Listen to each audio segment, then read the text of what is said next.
మహాగణాధిపతే నమః. సదాశివసమారంభం శంకరాచార్యమధ్యమాం అస్మదాచార్యపర్యంతాం వందే గురు పరంపరాం. శ్రీమాత్రే నమః. ప్రేక్షకులందరికీ స్వాగతం.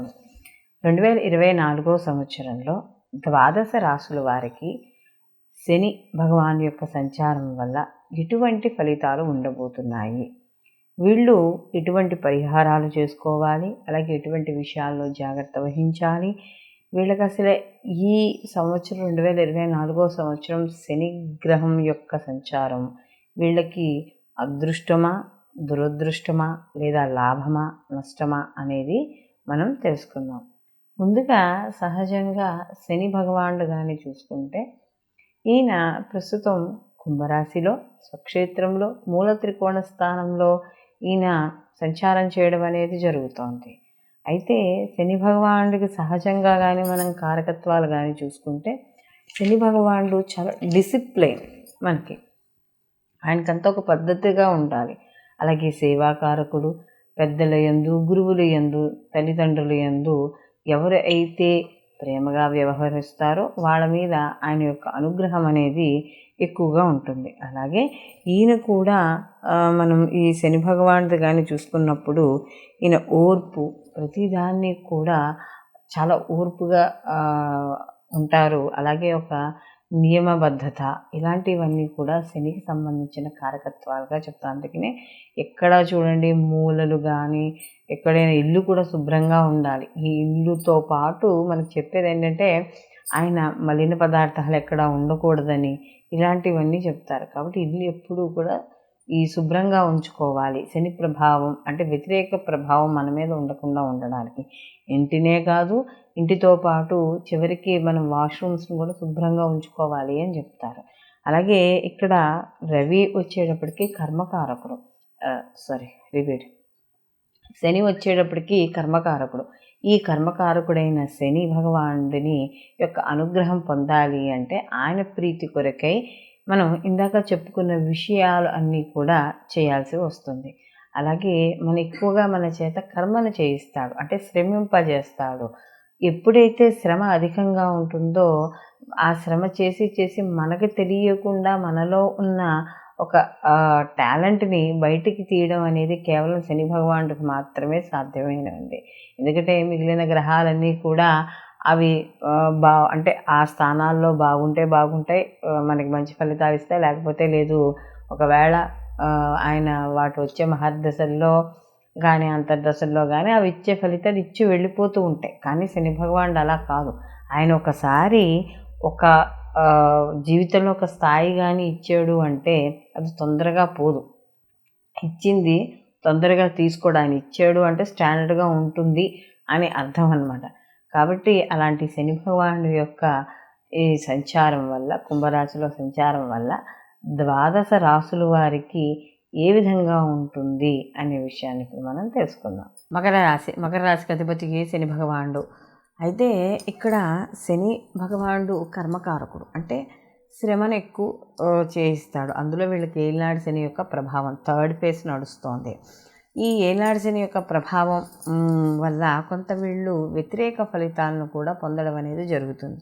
ఎందుకంటే సహజంగా మనకి శని భగవానుడు జాతక చక్రంలో ఉన్నప్పుడు, అంటే జన్మ జాతకంలో ఎక్కడైతే ఉన్నాడో ఆ యొక్క స్థితిని బట్టి, మిగతా గ్రహాల యొక్క వీక్షణను బట్టి కొంత శుభాశుభ ఫలితాలని లగ్నాన్ని అనుసరించి కూడా, లగ్నానికి యొక్క శని భగవానుడు ఏ భావాధిపతి అవుతాడు ఏమిటి అనే దాని మీద జరుగుతున్న మహర్దశలు, అంతర్దశల్లో కొంత శుభ అశుభ ఫలితాలను ఇవ్వడం అనేది జరుగుతుంది.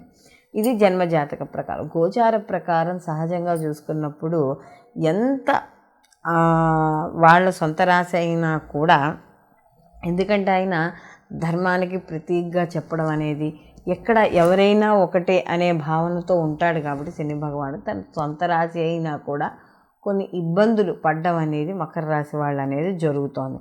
కాబట్టి ఇక్కడ గోచార ప్రకారం ద్వితీయ స్థానంలో ఉన్నాడు కాబట్టి కుటుంబ పరంగా చిన్న చిన్న ఇబ్బందులు, లేకపోతే కుటుంబ సభ్యులతో ఉన్న ఏదైనా వ్యతిరేకత, విలువ లేకపోవడం, ధనం ఎక్కువగా ఖర్చు కావడం, ఇలాంటివన్నీ కూడా ఇక్కడ మనకి కనబడతాయి.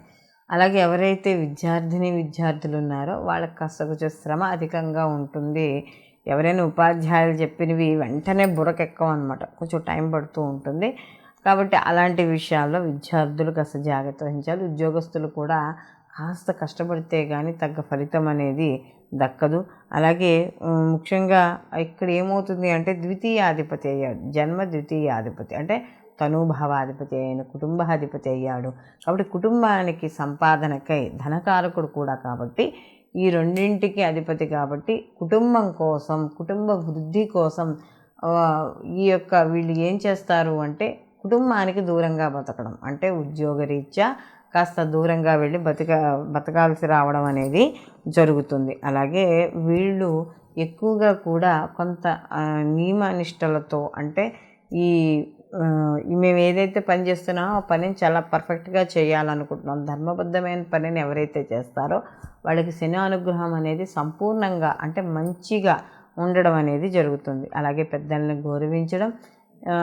మనం ఇక్కడ ఎందుకంటే ఏలినాటి శని, అష్టమ శని, అర్ధాష్టమ శనిలో చూసుకున్నప్పుడు ఎక్కువ శని భగవానుడి యొక్క ప్రభావం అనేది ఎక్కువగా ఉంటుంది. అదే ఇక్కడ మనకి 3, 6, 11 స్థానాల్లో ఉన్నప్పుడు శుభ ఫలితాలు ఎక్కువగా ఇవ్వడం అనేది జరుగుతుంది. అలాంటి శని భగవానుడు వీళ్ళకి ద్వితీయ స్థానంలో ఉన్నాడు కాబట్టి కాస్త వీళ్ళు కూడా కుటుంబ విషయాల పట్ల, ఇక్కడ సంపాదన పట్ల, ఆర్థికపరమైన విషయాల పట్ల కొద్దిగా జాగ్రత్త వహించుకొని నియంత్రించుకోగలిగితే ఖర్చుల్ని కొంతవరకు కొన్ని ఒడిదుడుకుల నుండి తట్టుకోవడం అనేది జరుగుతుంది. మనము ఈ యొక్క శని భగవానుడి యొక్క సంచారం అనేది గోచార రీత్యా చెప్పుకునే సంచారం. అయితే ఇక్కడ గోచార ప్రకారము మనకి శని భగవానుడు ద్వాదశ రాశుల్లో సంచరించేటప్పుడు ఎలా ఉంటుంది అని కానీ తెలుసుకున్నప్పుడు మనకి ఈ సంచారం వల్ల చాలా మటుకు, అంటే ఆ శని భగవానుడు ఉన్న ఏదైతే ఆయన యొక్క స్థితి ఉందో ఆ స్థితిని బట్టి శుభాశుభ ఫలితాలు ఇవ్వడం అనేది జరుగుతుంది. ఎందుకంటే సహజంగా చాలామందికి ఈ ఏలినాటి శని, అష్టమ శని, అర్ధాష్టమ శని వీటిల్లో శని భగవానుడు ఎక్కువగా బాధపడతాడు. అలా అని మనకి కొంత అవగాహన అనేది ఉంది.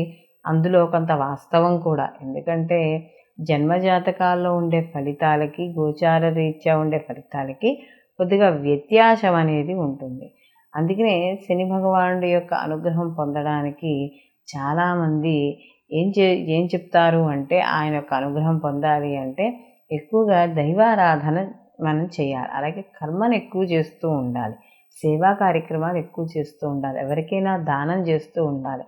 మనకున్న దానిలో ఎంతో కొంత ఒకరికి పెట్టాలనే భావన అనేది ఉండాలి. అలాగే అధర్మమైన పరిపాలన కానీ, లేకపోతే అధర్మంగా సంపాదించే డబ్బులు కానీ, ఇవన్నీ కూడా సంపాదించి పెట్టుకోవడం వల్ల ఎక్కువ కాలం ఏమీ నిలబడవు, అవన్నీ కూడా పోవడం అనేది జరుగుతుంది. కాబట్టి ఇక్కడ శని భగవానుడి యొక్క అనుగ్రహం పొందడానికి, శని ప్రీతి కొరకై అందరూ కూడా ఈ యొక్క శని భగవానుడికి సంబంధించి మనకి ఈ జపాలు కానీ, తైలాభిషేకాలు కానీ, లేకపోతే శివాలయంలో మనకి ఆయనకి సంబంధించిన అభిషేకాలు కానీ ఏవో ఒకటి ఇలా ఆయనకి సంబంధించినవన్నీ చేసుకోవడం, నిత్యం ఏమీ లేకపోతే కనీసము కాలభైరవాష్టకాన్ని చదువుకోవడం, మనకి ఉండే వీధిలో కుక్కలు లాంటివి ఏవైనా నల్ల కుక్కలు లాంటివి ఉంటే వాటికి రోజు కాస్త పెరుగు అన్నాన్ని పెట్టడం, ఇలాంటివి చేయడం ద్వారా కూడా ఆ శని భగవానుడి యొక్క అనుగ్రహము పొందడం అనేది జరుగుతుందన్నమాట. ఎందుకంటే